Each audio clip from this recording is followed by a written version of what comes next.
ఇప్పుడు ఏకంగా ఈయన ప్రభుత్వంలో ఒక భాగం. అంతేగాని డిప్యూటీ సీఎం హోదాలో ఉన్నారు. నేనేమి చేయలేనని ఏదో చేతులెత్తేయడం అంటే అర్థం కాలేదు. పవన్ కళ్యాణ్ గారు మీరు డిప్యూటీ సీఎం సార్. ఈ విషయాన్ని మీరు ముఖ్యమంత్రి దృష్టికి మీరు తీసుకెళ్ళాలి. అంతేగాని రైతులు తీసుకెళ్ళమంటున్నారు. రైతులకి సీఎం తాలూకు అపాయింట్మెంట్ ఇస్తారా? ఇవ్వడానికి అవకాశం ఉంది ఎక్కడైనా? మీరు డైరెక్ట్‌గా కావాలంటే రైతులను పట్టుకొని మీరెళ్ళొచ్చు. సీఎం గారి దృష్టికి తీసుకురావచ్చు. దట్టు ఇప్పుడు ఇంకా మనం సీఎం గారి దృష్టికి మనం తీసుకెళ్ళేంత టెక్నాలజీ లేకపోవడం ఏం లేదు. ఎందుకంటే తెల్లార్లేస్తే న్యూస్‌లో అవన్నీ కనబడుతున్నాయి.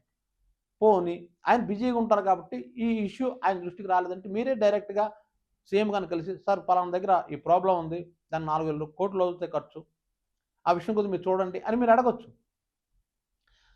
అలా కాకుండా నేను సీఎంని కాదు కదా! నేనేం చేయగలను?